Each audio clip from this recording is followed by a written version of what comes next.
everybody, and welcome back to the Triad Table. We haven't been here in a while, so we're all excited to chat with you today. Today, we're going to be talking about navigating holidays. As you can see, we're all in our Christmas gear, holiday gear, trying to have some fun out of it.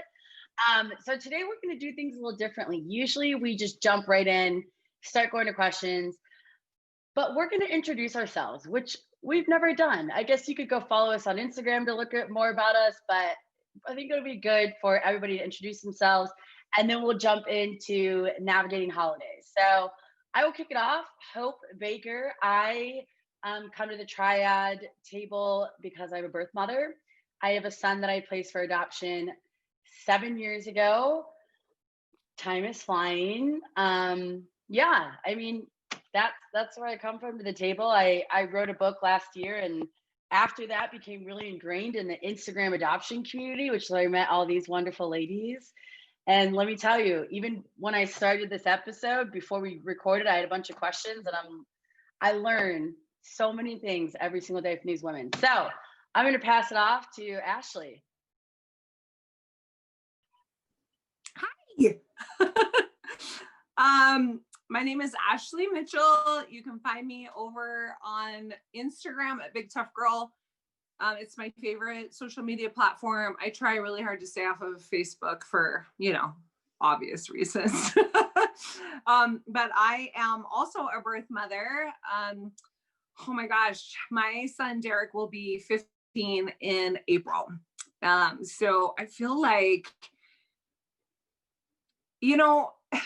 when I first started, it was like, you can't speak about this because you're not a veteran. And I'm like, when do you become a veteran? And I feel like 15 years gives me quite a bit of time in this community. But I mean, it's just every year is a new learning experience. And we have an amazing open adoption relationship, but we've fought really, really hard for it.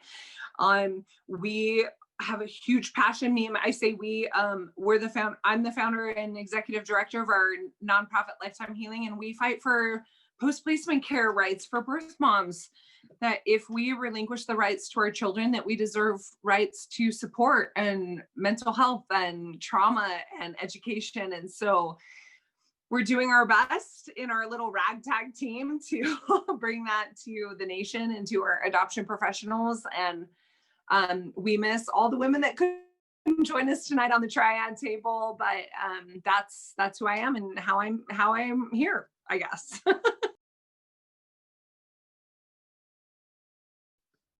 Thanks, Ashley. Ashley has been such an important person in my journey, let me tell you. Andy,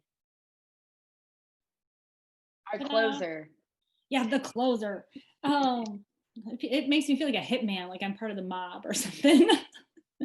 The adoption mob. Who am I? I don't know these days because my 4 kids are home with me and I can't even keep my head on straight. My name is Andy. I am an adoptee, domestic infant private adoption that was open, is slightly closed again. I'm also an adoptive mother. We adopted through foster care, and soon to be social worker.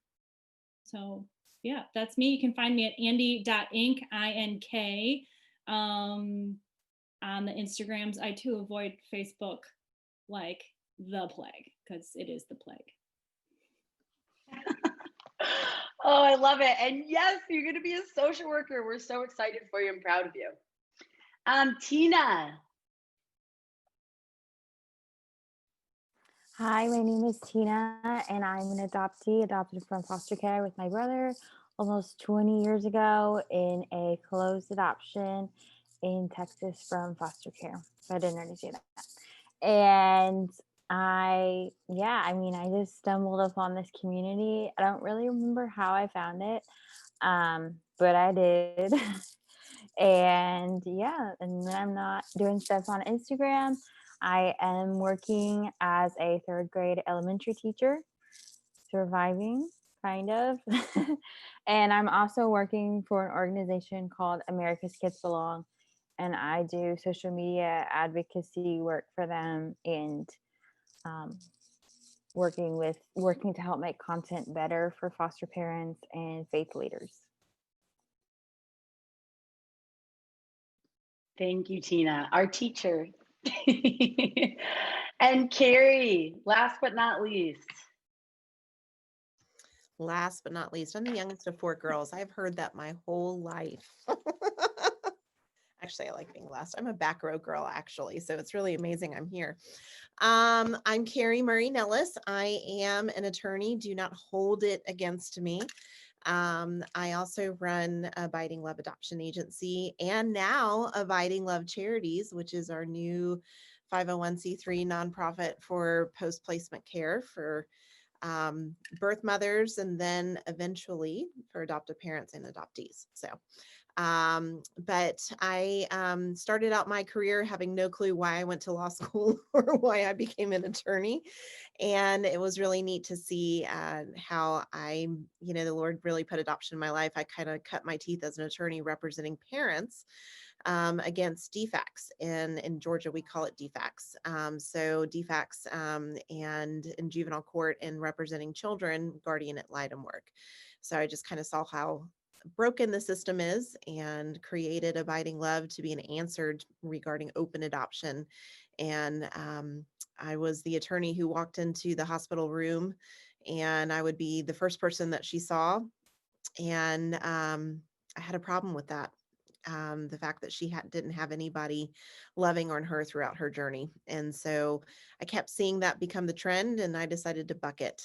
And so they told me I was too much of a social worker, and now my social worker people tell me I'm too much of an attorney. I don't care. So, and happy to run Abiding Love. We're now licensed in Georgia, Alabama, and Florida. So there you go. I love it. Thank you, Carrie. If one thing you'll notice, although we are missing a couple of our members, we really do represent basically all sides of the triad, all different types of situations. We have Andy. I mean, you represent like the whole triad just yourself. Like you're in every single bucket, basically. Almost every bucket. So it's always great to get the perspectives of all of us because they're so different. Sometimes we agree, but a lot of times, we bring all these different perspectives in all of it. So let's go to our topic. So navigating holidays. I want to just kick this off with, I do have an open adoption. So I see my son a couple times a year. We talk, all of the things. And when I think about holidays, there's twofold. When I think about navigating holidays, I think about, do I send gifts? Do I get gifts? Do I, what am I allowed to write in the cards, or can I write whatever I want? Like there's that side. And then there's also the side of just being a birth mother and having a really hard time being able to be happy around the holidays. And, I used to hate the holidays because I couldn't function. I would cry and end up on the bathroom floor or screaming at somebody for no apparent reason, and nobody understood. So as I'm, more and more years out, as Ashley said, I mean, I don't know, am I a veteran? I'm almost 8 years into being a birth mom, but I don't know if that makes me a newbie or what that makes me.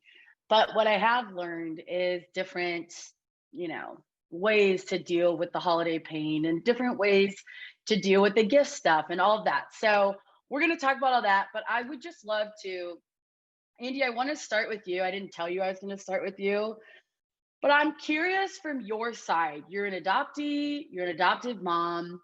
Like when you think about the holidays in terms of even just the gift stuff, but also the trauma stuff, like how do you weigh that out? How do you manage?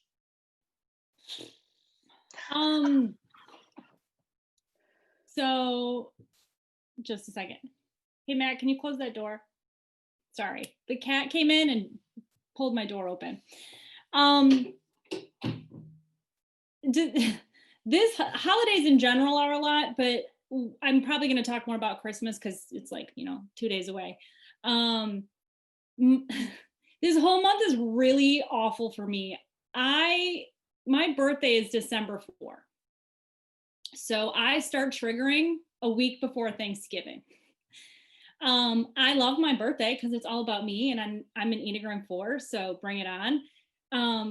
But then my coming home day is the 7th, and then 3 days after that. So I didn't eat the first 3 days I was home because they think that my mom nursed me in the hospital and they didn't introduce a bottle. So I got home and didn't eat for 3 days. And then obviously it's Christmas. So we have all these family get-togethers. So growing up, my mom always said that I would have a really good birthday. And then she described for the next week or two, I would go into this, what she called a birthday hangover. And we all thought growing up, it was just, I like my birthday and I'm a spoiled brat, so I'm going to throw a temper tantrum for the next 2 weeks. Now we all know that it was trauma and my body was reminding me of the trauma that I'd been through. But so this month, holidays in general are hard, but Christmas is always my hardest one because so much happened in December. That's also my birth mom's birthday is in December. So I have these consecutive days that are just nauseating for me. So like from, like I said, the end of November, I'm just a wreck. And so I think that's my first point that I want to make is that your body, as an adoptee, your body will keep the score. So, now that I'm an adoptive parent, I have a pretty good idea of what those days are for my own child. And it happens like clockwork, every day after her birthday, which was her coming home day, we have a rough day. We have a rough week, major holidays, days that like she still had visits, so we have these visit trauma days. If something happened that involved, let's say during a visit there was a situation with the law, that's on the calendar because her little body will remember that. And so I think for me, the holidays, it's just, we can have a great holiday, I can have a great birthday, but it will hit me at some point, whether it's before or on that day or after. A lot of adoptees struggle with mental health issues. I struggle with sensory processing disorder. So, I can have a great morning on Christmas, but then we go to a family get together and it's too much. I'm done. And that's when I would, as a kid, usually like go hide in the basement of my grandparents or something. And so I guess my first point for myself as both an adoptee and adoptive parent is that it's incredibly important to remember that your expectations are going to be affected by your children, and you need to prepare for that because they don't have the ability to. This, birthday hangover, I didn't know how to process that. Even now I'm an adult, I'm 38, and I still didn't know how to process that this year. I just laid around the house and my husband was like, "Are you okay?" And I'm like, "I'm just going to be on the couch today. It's fine." In the words of our friend Ashley, it's fine. So that's kind of like my initial thoughts. I'm curious, I'm going to take over Hope's job. I'm curious as to what Tina would say about holidays, big ones like Christmas. I mean, like, Valentine's isn't really a big deal, but like birthdays and Christmas, how as another adoptee, if she felt that same thing. Yeah, I would say that I definitely agree. I'm actually working on a post for America's Kids Belong about this for their parents and community. So I've been thinking about this for like all day. And I would say definitely I've seen that to be the case as well with myself, is, just very overwhelmed. And my parents had to learn how to build in that time for my brother and I to decompress, or else we were pretty bad. Very emotional meltdowns, things like that. And I mean, yeah, I think, when I was trying to get to the root of it today in my writing, it's just holidays revolve around family. And as adoptees, we are not with our first family. And we're always going to feel like something is missing, whether or not that relationship with the first family was healthy or not. So, we're not going to be able to have this complete picture of what holidays should look like ever, because we're not with our first family. And that piece is always going to be missing. And it's just very hard moving forward through Christmas, Thanksgiving, even 4th of July, any time that you get together with all this family, you're talking about memories, you're making memories, you're practicing traditions, things like that. We don't, we're going to battle that feeling of feeling like an outsider, because we're not going to share a lot of those things. And, so yeah, I mean, I would definitely agree with you, Andy. Like, I've seen that to be true in my life. When I was little, I was often in my room crying my birthday, because I didn't, I was not happy. And so my mom had to learn, like, some years she's going to be happy, some years she won't. And you just got to, flow with it. And, I would say too about the body keeps score. Like, that was very true for myself as well. When I was 17, I got a timeline of everything that happened to me. I was like, oh, no wonder that part of my life is so hard. That month is hard, or that whatever is hard, especially when the law is involved or things like that. Like, that happened to me over and over and over again. And I just have periods of the year that are just very hard because that's what happened to me. But so I think, yeah, it's really important, like you said, to understand your child's history in approaching holidays, and understanding that literally everything will be affected by that, even food. Like today I was writing a lot about food and how American holidays are very food centric, and that can be very hard when individuals from hard places are either have dealt with food neglect, food abuse, or anything like that. Just the overwhelming idea that you're expected to eat all this food. I know that was very hard for me. And I would just sit there and be like, well, I don't want to eat anything. And so my mom would just, that was okay. She didn't push me, but I could definitely see how, just like this family tradition expectation could cause a child to feel very overwhelmed, especially when it comes to food as well.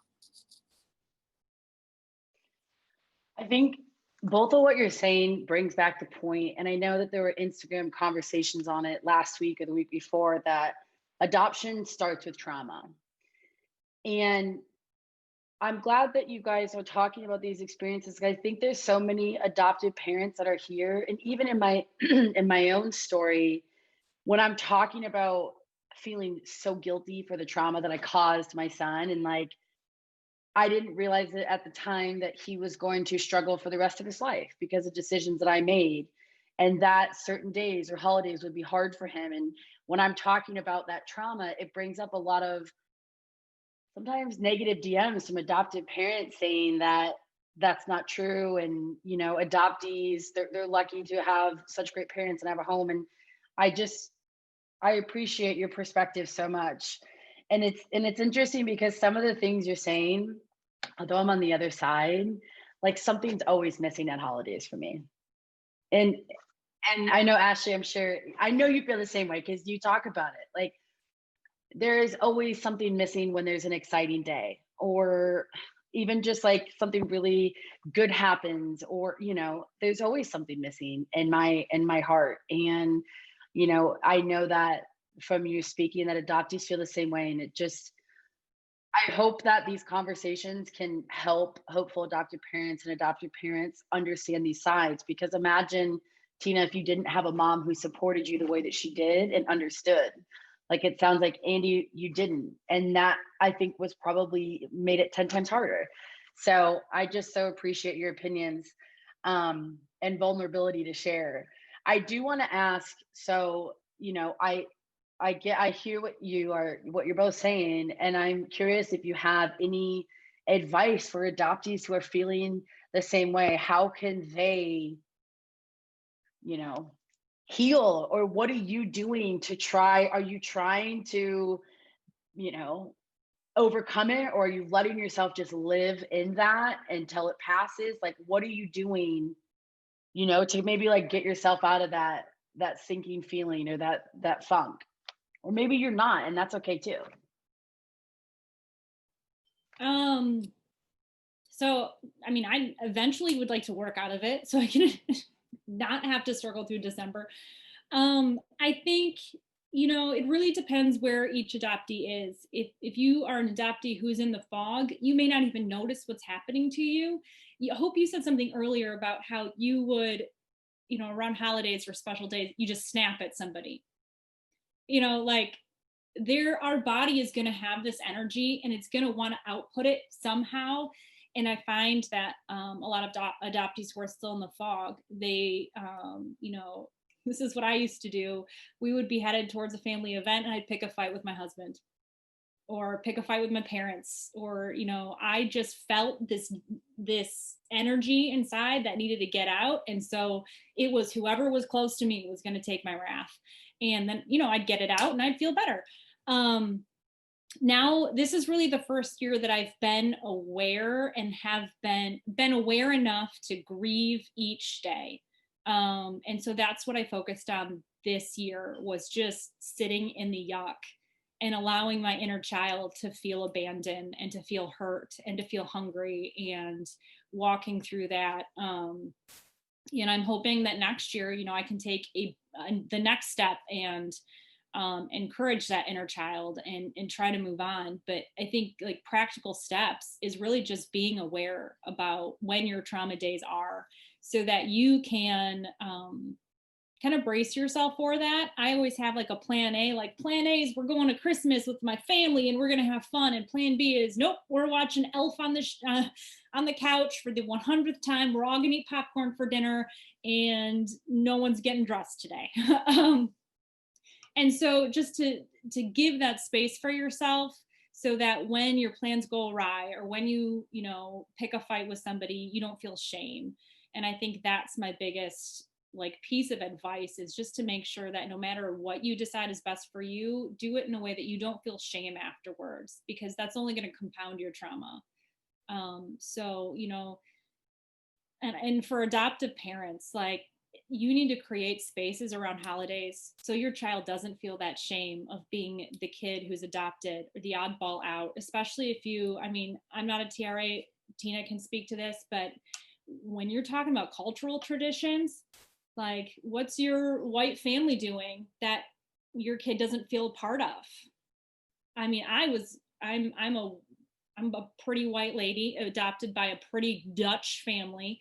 And even I knew I wasn't Dutch because they all have different color hair and I got this going on.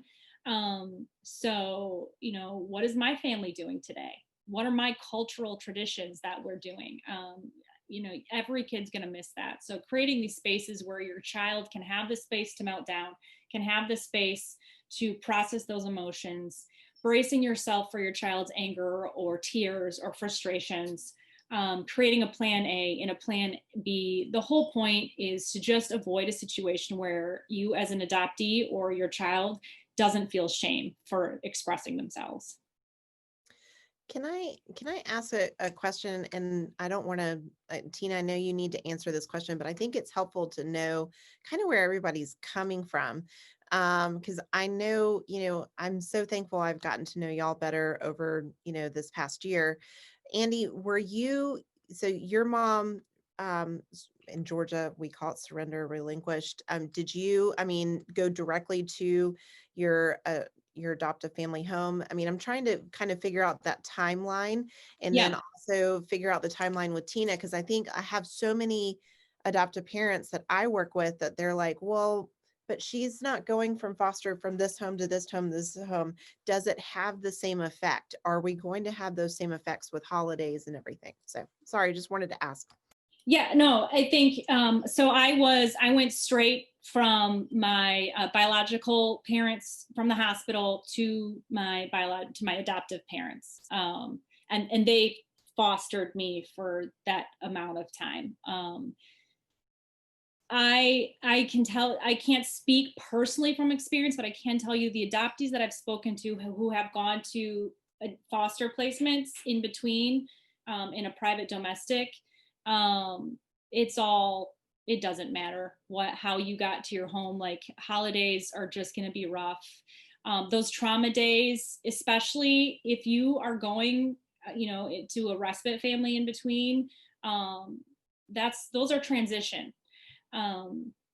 every time you have a transition, that child, no matter what age, is going to feel that. And so that has the potential to become a trauma day. Does that answer your question? Okay. I'll let Tina respond if she wants to too. Yeah, so I think the question was, what are you doing? What are you doing about this personally, right? Was that the question? Okay, yeah. Okay, so so as I was doing my writing today for America's Kids Belong, I kept trying to be like, okay, so what are some solutions to this? Because I know that I'm gonna have people coming at me like, well, you're telling us all these problems, but what can we do about it? And I don't know. I mean, yeah, it's hard. I would say I don't think I really consider myself in the fog anymore. But I think I attribute a lot of that to, parents who are just like, well, this is your reality from day one. And, I always knew, which I'm very grateful for. But I think like going back to the traditions thing, like kind of like Andy said, like, what is my family doing about this? Because I'm married and it's just my husband and me right now, but we still have, traditions that we do. And we were even talking like yesterday about like we started doing tamales, which is pretty big in Texas. Like everybody does that because Tex-Mex. But we got like really authentic tamales, and he was like, I want to learn how to make tamales. And in Hispanic culture, you stay up till midnight to open presents and things like that. And I was like, well, what if we did that? And he was like, yeah, that'd be good. And so just things like that, like those are traditions that I never had growing up in my adoptive family. Now those were traditions that they could have incorporated, but they didn't. And like I live in Houston, and we have a lot of very rich Mexican culture, not far from Mexico. And I know now, as my mom would say, there's a lot of things that they could have done that they didn't do. So yeah, just being aware of like what Andy was saying, like, to the transracial adoptee experience, like how can I make the child feel comfortable if, there's a difference. So, and as far as timeline, so I was in foster care really from when I was about a few months old until I was 4 years old. So I entered foster care pretty much like my birth was kind of like, entrance to foster care. And I was with my mom on and off during that time. But yeah, I think, and I did go to different foster homes and have different foster placements. And I would challenge foster parents that even if your child's in your home for that short amount of time and it does overlap with a holiday, you need to do that work. Like you don't have an excuse just because, they're not with you for months on end. And that's, I mean, personally in my story, I would say like by the time I got to my family after 4 years, a lot had been lost already. And so it was kind of like, it wasn't entirely their fault. Yes, they could have done more, like leading, 20 years later, but there were foster families along the way who did nothing. So, it's a group effort as far as like, okay. And I was with different foster families over Christmas, Thanksgiving, things like that. And nothing like that was done. So I would say, yes, if you have the children in your home over a holiday, like, you need to do the research, you need to find it out. And, so yeah, I think, does that answer your question? Yes, no, it was perfect. I think I feel like what I'm getting from you guys is that acknowledgement is important. Acknowledgement of where you come from, your genetics is important. And I feel like in adoption, a lot of times it's erase the past, erase the first family and emerge into the adoptive family. And let's just leave it all behind, especially if you're a child like Andy, like you were adopted right after birth.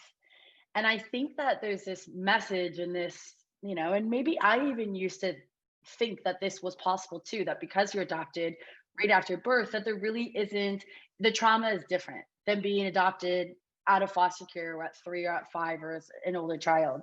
And I'm hearing acknowledgement, and that's what, you guys are saying. It seems like you need acknowledgement of your pain, acknowledgement that you are going to struggle, acknowledgement of where you come from. And I mean, I feel I want to be acknowledged too in my adoption. So my placement of my son. I hope his family, will acknowledge. I know they do, but I wish that for all birth mothers and adoptees. So I wrote down trauma days and circled it 500 times. I think that's one of my biggest takeaways so far is acknowledging those trauma days. So everybody, I think, watching this needs to get the calendar out and acknowledge those. I really like that, Andy. Ashley, fellow birth mom, the queen of post-placement support. I would love to hear, you're a veteran, right? 15 years out. Holidays are hard. And I think, the same questions for you. I mean, how have you learned to survive the holidays and, whatever you want to talk about around that? So as per usual, I have like a whole list of notes of things that I wanted to circle back to. But I, it's so interesting because I listened to adoptees speak and we are all a part of this triad and we all love each other and want to support each other. And we are feeling things so differently because adoptees want this validation and this no shaming for the way that they're feeling. And maybe it's because I'm 15 years out, and maybe because I'm so passionate about post-placement care. And maybe it's acknowledgement versus ownership over choice, because I'm sitting in such a different space, inflicting trauma. I don't know, it's tough. It's tough because I'm coming from this space, understanding how deeply we need to be validated, how deeply, I know that during the holidays, my body reacts before my mind even figures out why I'm so freaked out. And I know that happens for my son's birthday, and I know it happens through Mother's Day, and I know it happens through Christmas. But at the same time, especially I think this year more than ever, how much, Tina brought up such an interesting fact about, the holidays and the United States using food and things like this to celebrate, and how much the addicts use alcohol and things like this to celebrate, and how much we're fighting against this trauma and things like this. And so I'm like, how much on top of regular holiday trauma, on top of our choices to place, on top of a pandemic, do we get to use excuses to forget our mental health processes and the things that we've put into place and the things that are important? I know that there, it's tough. And just for the birth moms that are listening, it is tough to listen to the adoptees.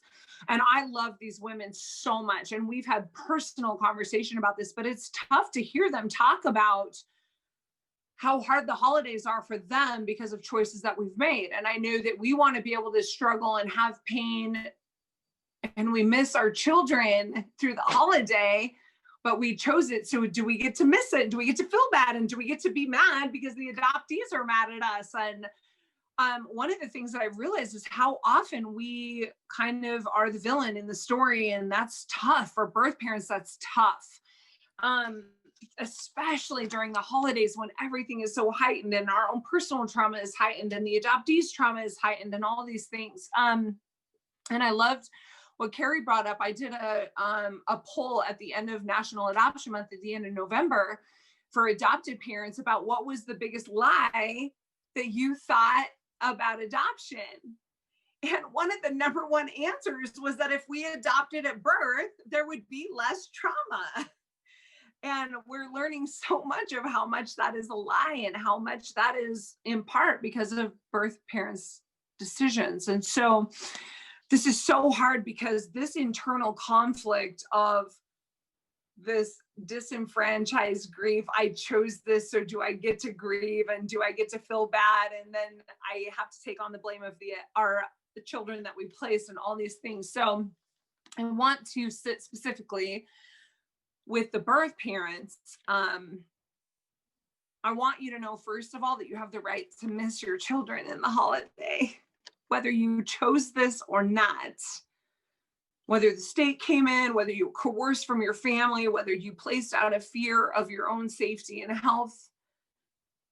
whether you made a proactive decision, I just want you to know that you get to miss your kids. It's okay to miss your kids.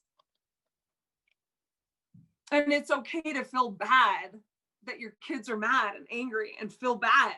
It's okay. It's okay to feel the grief and the loss and then the guilt and the shame, right? Andy talked about not putting shame on those trauma dates and the things that you're feeling. And so holidays are tough because there's so much that as birth parents, we want to take ownership and we made this amazing choice. And now we're in this conflict, especially on, as Andy talked about, these trigger days that are putting us on the floor undone about, do we get to feel sad or do we have to feel guilt or whatever? And so I just, for the birth parents especially, I want you to know that I see you and I love you and it's okay to miss your kids. There was a conversation about gifts. I'm not a gift-giving birth mom. I've never been a gift-giving birth mom. It's just, I was like, I picked a mom for you. She can give the gifts. It was never something that I was like, I never felt like that was maybe my role or my responsibility. I don't know, you know, when you relinquish and you're told you have no rights, you have no rights, you have no rights. Sometimes it's like, do we give a gift or not? Like, is that appropriate? Or are we crossing boundaries? And so there's always this conflict, you know, and I know adoptive parents all the time are like, I want to give this perfect gift. And I, you know, and Andy and I talked all the time. I'm like, give me a dirty sock. It's fine. Like anything that's touched by my kid, I don't care. No, you said dirty Kleenex too. Oh, Kleenex. Right. Like a snotty Kleenex is fine. Even if it's full of COVID, I'll take it. It's fine. But I think it's just about, you know, it comes back to that acknowledgement and ownership, this communication that says, I see you and I know that you matter, and however you're feeling about it is right and it's okay and we'll process through it. I don't know that there's that many families that are really in that space. You know, my son that I placed for adoption, he sent this huge gift package. He sent it I don't know whose kid he is because he's just like amazing. He sends all these gifts, these thoughtful gifts to my kids, and he doesn't miss a year. He just sends this package because he wants to, and because his mother and his parents and I created space for him to do that if that's what he wanted to do. And so every year when a gift is sent, and now because he's almost 15, it's his handwriting and you can tell that he wrapped it and you can tell that it's like him written all over it. And that is because regardless of how we feel about we're supposed to feel, we never projected that, and he was allowed to we created space for him to, if he wanted to send gifts, he could. And if he didn't, then it was okay. And we were okay with that too. And I think that's a huge piece of it. And so I'm so grateful for that. But I just want birth moms to know specifically, it's okay to miss your kids. But I want you to remember that regardless of 2020 and holidays, that don't lose yourself. Don't use that as a crutch or an excuse to take the steps backwards for so hard how you've worked through your trauma and the processes. Keep fighting for those steps and keep processing those steps. And if you've been clean, God bless you and stay clean. And I love you and I support you. And if you're not, then one day at a time and work those steps. And this is a tough time of year. And I love you so much. And that's all.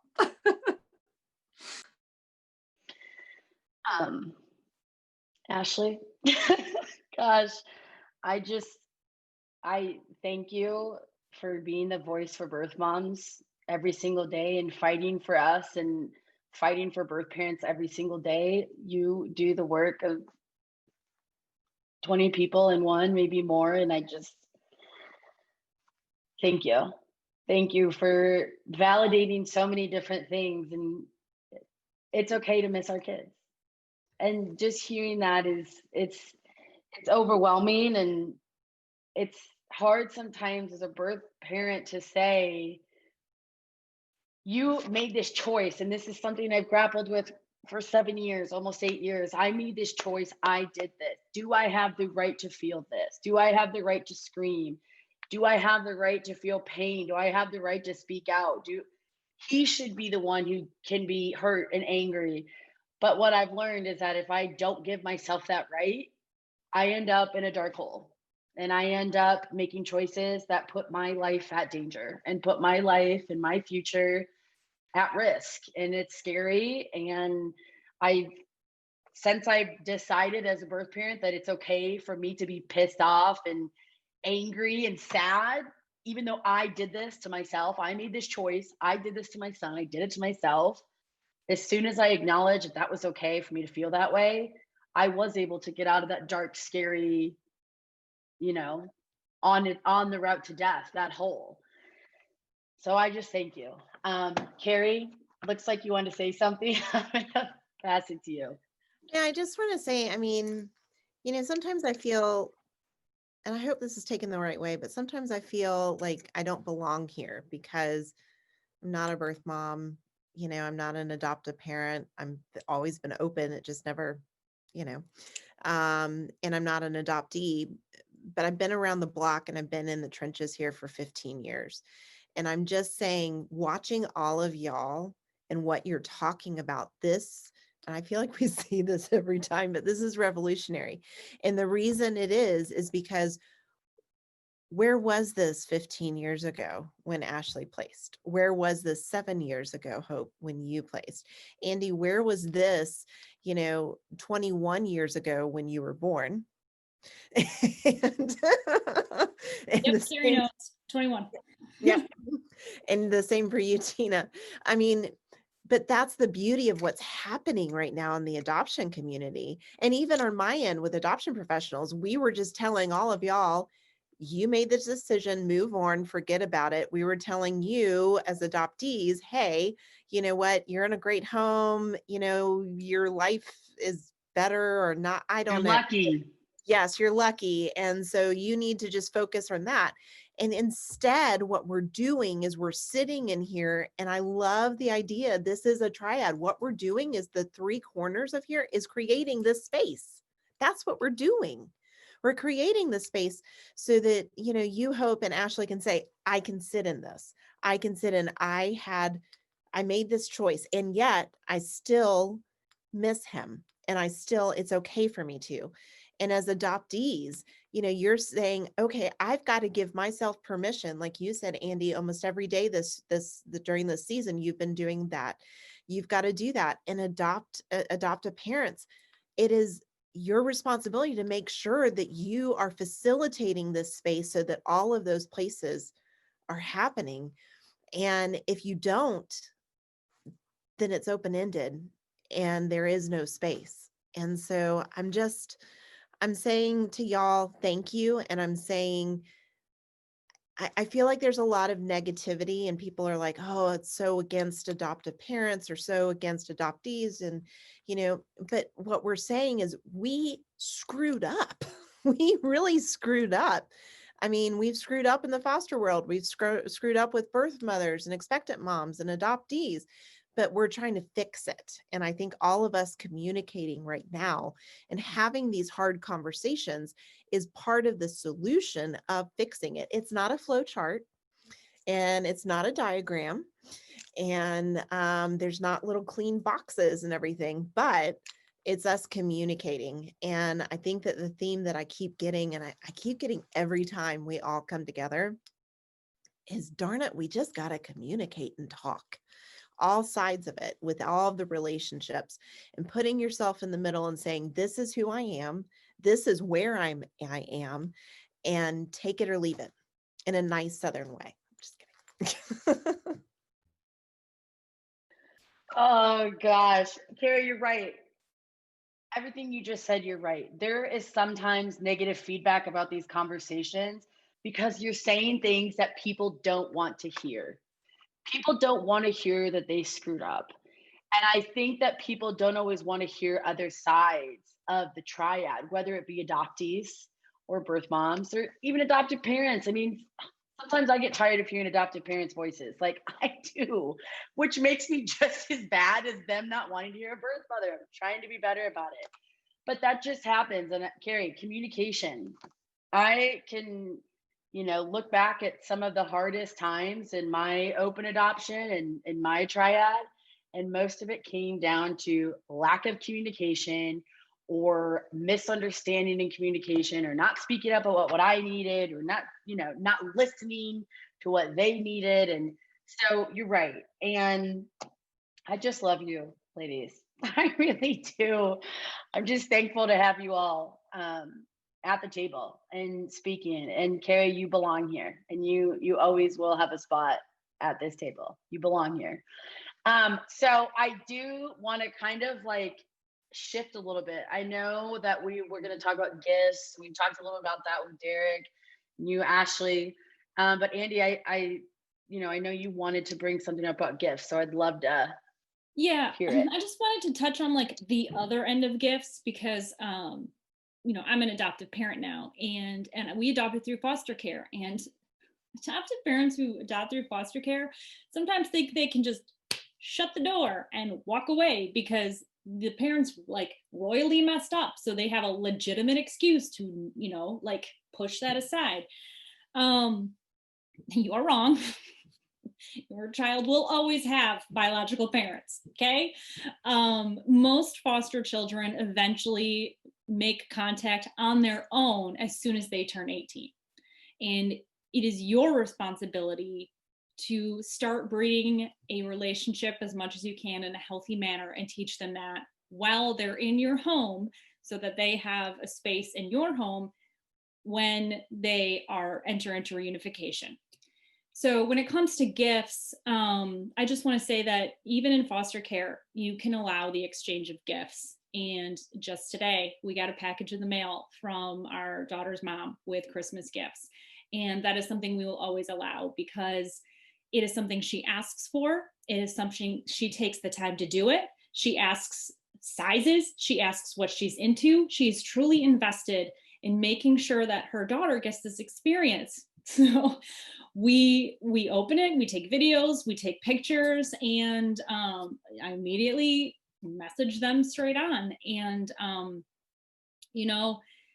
technically our daughter can't be in reunification until she's an adult, but right now this is what I can start to foster is through these gifts. Birthday and Christmas, I can open that door and I can say, you have a right here. And especially like her birthday, that's not our day, that's between her mother and her, because I was not there. And that's just a great way to start this fostering of a safe place, because I also want her parents to feel like we're safe people, because when an adoptee enters into reunification, they need all parents on board. And even in foster care, even when you know the gritty details of why that case happened and you're angry, you as the adoptive parent have to get over that and allow those doors to open, especially during holidays, because that, like Tina said, that's when we are thinking we're missing it. We're missing our other family. So that was my quick spiel on gifts in foster care. Andy, you're always given the good wisdom. And I love that you do that. I mean, with my son, I always send gifts, and I remember back when a couple years at a placement when I couldn't afford to send things, and I remember that being really tragic for me. I couldn't, I could maybe send little things, but it was hard to get a Christmas list and not be able to send what I wanted to do, or go on the visits for birthdays because I couldn't afford a plane ticket. And luckily that has changed for me. But I think that, as a birth parent, all I want to do, at least in my situation, all I want to do is just make my son happy. And I also am curious. I mean, sometimes I wonder if me sending gifts, and every time I travel somewhere, I send him a postcard of where I go, whether, when I was traveling for work in different countries, always a postcard. But I'm curious to the adoptees, that's a good thing, right? Or do you think that causes more pain Like, I'm wondering if it's like I'm doing all these things and why, I don't know. I know what you're saying. I know what you're trying to say. I'm like, I don't know. I think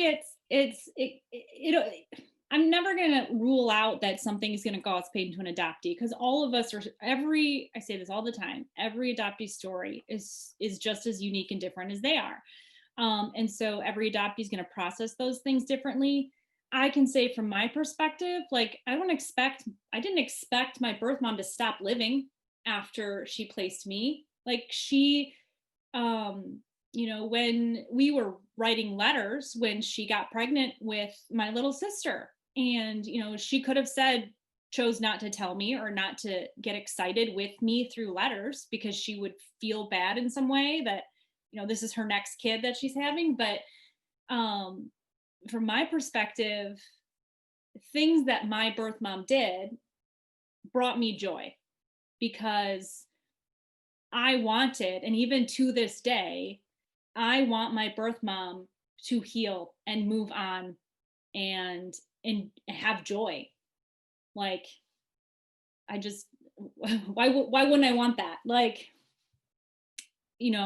any adoptee who's worked through their trauma enough to understand that each birth mom who places is in a difficult position, no matter how they place, that there's grace there. And I, as an adoptee, my grace is I don't want my mom to suffer continually. So I mean, that's how I am. Yeah, that's Tina may have a whole nother take on it. I don't know. I think for me, there were no gifts.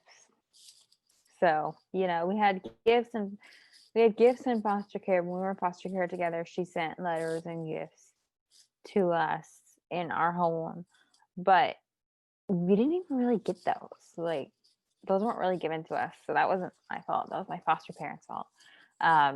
And so, yeah, I mean, there were never gifts. So I don't really, I wish there were gifts, but I'm not sure how that would have worked with our situation being so complicated. But I'm sure there could have been a way, but again, nobody made it happen, so there wasn't. But I do have letters and a baby doll, and that is very precious to me, my one baby doll that I have. So yeah, I think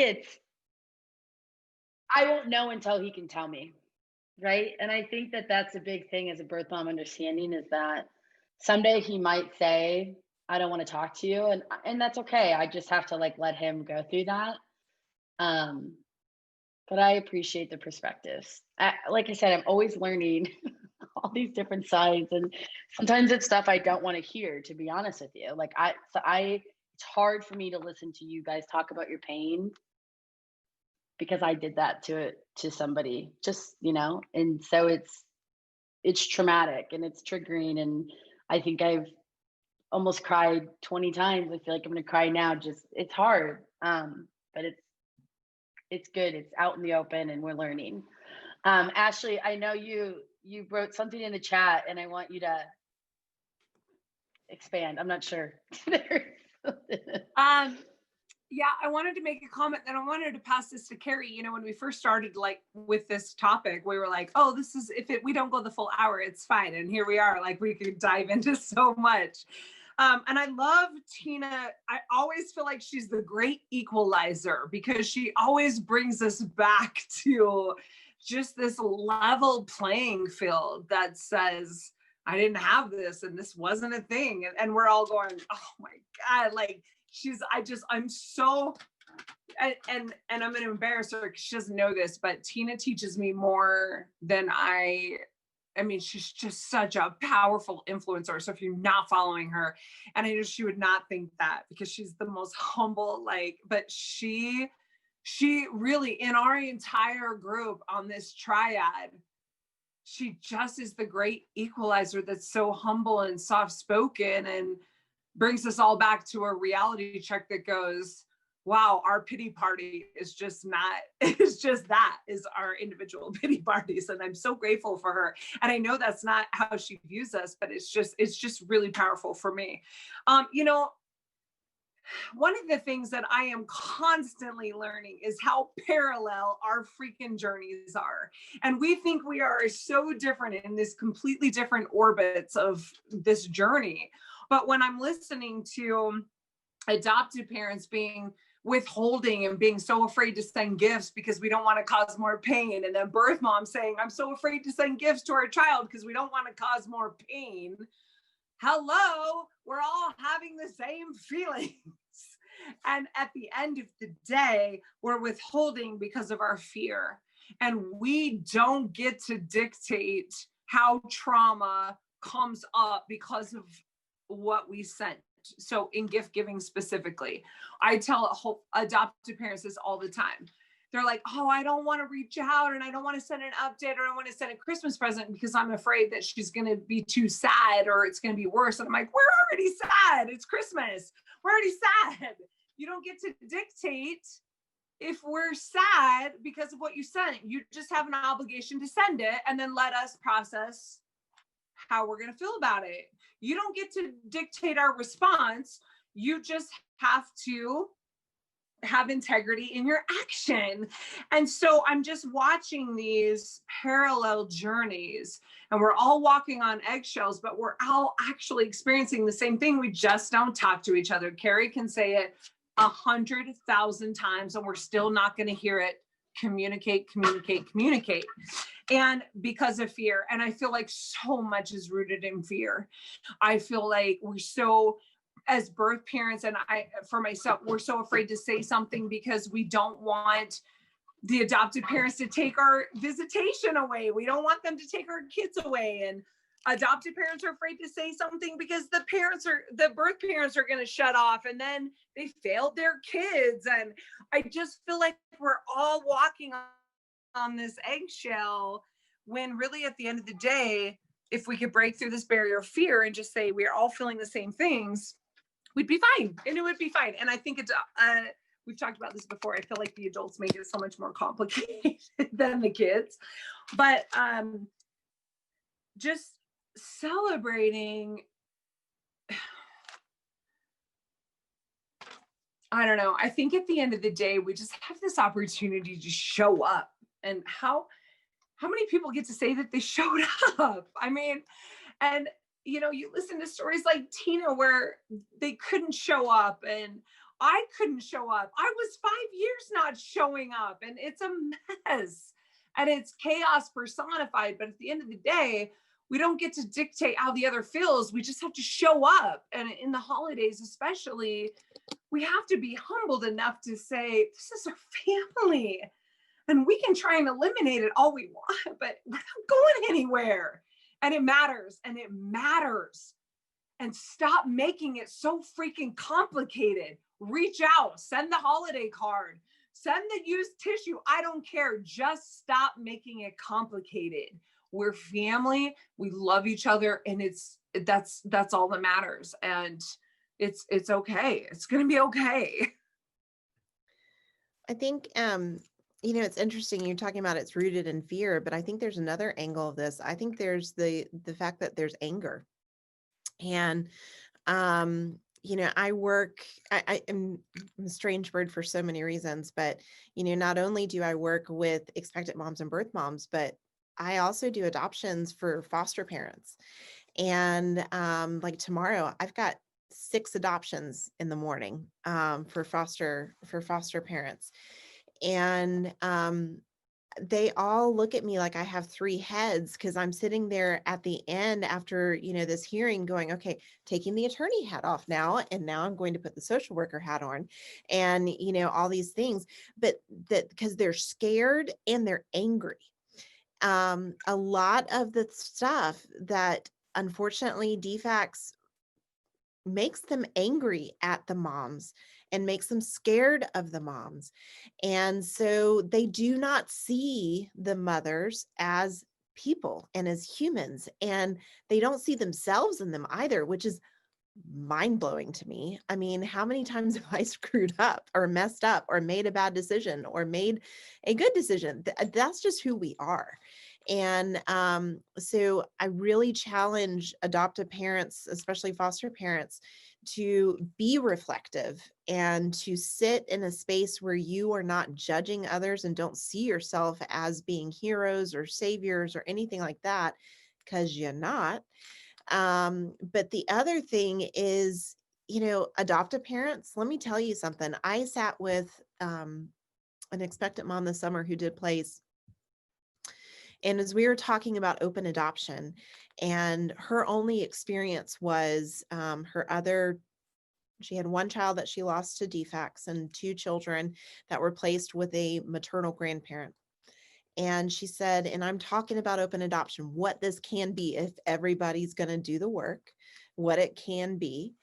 And she's looking at me and she's like, well, every year for Christmas, on Christmas Eve, I go and take presents to the grandparents' house and I leave them, I wrap them.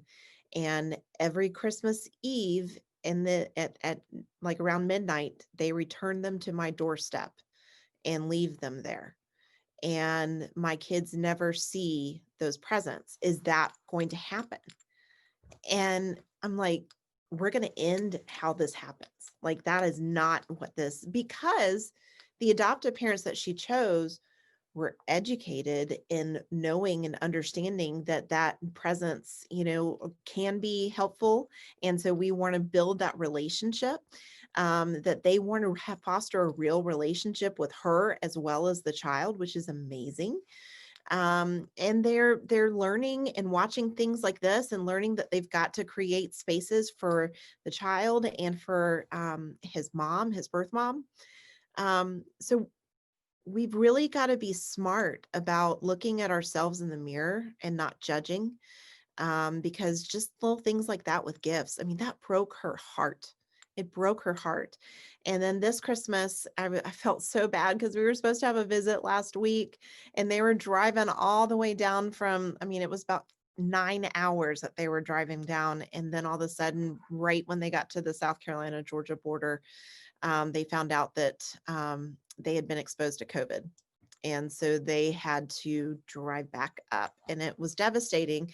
But the mom said to me, she said, well, because we'd gone out and gotten a present, she'd picked out a present for them, for the child for Christmas.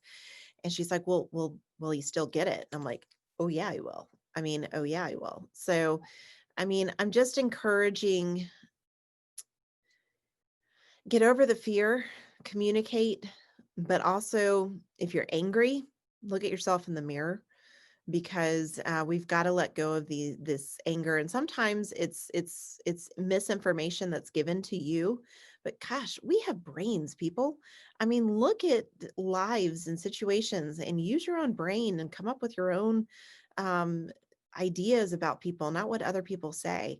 But regardless, what I love hearing you, Tina, is I don't know your story in detail, but you are that person that brings us all back to center. And I can only imagine what you went through. And yet you still have this appreciation for, your birth family, and you need that space. And a lot of people could say you have the right to be angry.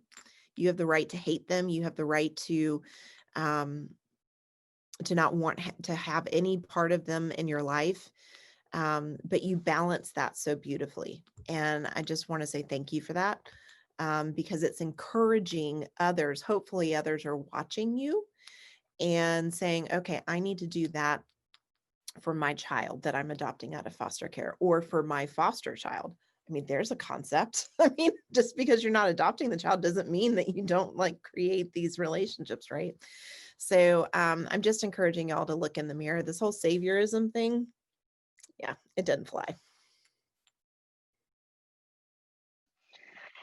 Absolutely. My least favorite phrase of all time has become, your son is so lucky to have his other mom. But I did want to comment something, Carrie, because we are all smart beings. And we all do have brains, and we should be able to communicate. But I keep going back to that fog that Andy mentioned. There's a fog, and at times I find myself overthinking and acting like a crazy person, because sometimes I am, and that's okay. Like, that's where my state of mind is at sometimes, and I accept that. It's okay. But sometimes I'm in that fog and I can't see past the questioning, the worrying, the, is this going to happen if I do this, or am I going to get this, or if I send a picture, or if I ask for a picture, or if I say I need a handmade something, like, just so I can hold it, like, is that going to be okay? And I wish I could say that I don't do that. And I am an intelligent person, but I can't always get myself out of that little fog, and that, that repeat on my brain that's telling me these things could happen, even though they're probably not. Like, if I communicated better, they probably wouldn't happen. Everything would be okay. But sometimes it's hard to get out of that little fog and use my brain. And I'm working on that every day. And I know a lot of other birth parents, and it's hard sometimes. And I know that, the holidays are hard for all of us, everybody in the triad, even adoption professionals, it's hard for all of us. And I want, if you've listened to this, you've noticed that the pain is acknowledged and you're not alone in your feelings wherever you're sitting. Ashley made a great point on the chat that celebrate how you see fit, whether it's a gift or a card or a used Kleenex, whatever the case may be, that's how you should celebrate with your triad. And no triad is the same. Everybody's just different. So thank you all for sitting with us. I'm going to pass to Andy, because she's our closer. I'm not closing. Andy's closing. So here we go. I literally have on my notes for closing, create the space. We need to create the space in ourselves, in our bodies, in whatever we need to do, however we need to celebrate or grieve, or both together. And we need to, whether we're an adoptee, an adoptive parent, or a birth mom, like, we have to sit with the hardness that comes with holidays. Every single person shows up acknowledging that this isn't how it's supposed to be. And I think holidays, because like Tina said at the beginning, is when you sit in that room with the family, and it hits me hard as an adoptee that I'm missed somewhere and I'm missing people. But it hits me as an adoptive parent that my daughter should be somewhere else. And we all have to acknowledge that this, like, we have to create this space, that this isn't how it's supposed to be. And we have to grieve, and we have to make that space and communicate it with those around us in our triad. And we also have to make the space for joy. It's okay to be happy on your birthday. It's okay to be happy on Christmas. Like I said, my birthday is my favorite day of the year, because it's the one day that, even though I'm a mom, I can do whatever the heck I want. Like, literally say to my kids, you can't fight today. And they know. This year I said that, and they were like, I said, what are we not allowed to do today? And they're like, fight. But on those holidays, we can also create that space for the joy and have it be okay. It's just okay. It's okay to feel the grief and the joy at the same time. That's the nuance of adoption, everybody. I was listening to NPR today, as I usually am, and I was listening to an interview. Terry Gross was interviewing Michael J. Fox, and he was talking about his relationship with his wife, Tracy. And while he was talking about having Parkinson's, he said something that made me just bust out in tears in my car, because he was talking about how Tracy, his wife, she doesn't have Parkinson's. She doesn't get it. She can't fully understand. Having the disease qualifies you to feel that pain because you know the experience. He said, but in every single way she can, she shows up for him and sits with him and acknowledges his pain and tries her best to understand it. And he said, she is the most educated, like in any way that she can be educated on his disease, she is. She sits in every single neuroscience, appointment that they have together. And I just thought, how appropriate to sit and acknowledge with ourselves, with our triad, with our parents, with, as adoptive parents, you may have to find a therapist or a friend to sit and acknowledge that, or your spouse. But that I think is just the key for me in all of this when it comes to holidays. It's acknowledgement and communicating. We like to stuff things down real deep in there, like a stocking, just shove it as far in as we can get, right? So we can like put the good candy at the bottom and then you put the crap toys on top. So, you keep shoving it in the stocking. I don't know if that's how you guys stuff stockings, but I like to put the good stuff in the toe. But that's how we do as Americans. And we've got to stop doing that. Like we have to sit with each other. This is a triad, whether we like it or not. Like, we're in it together.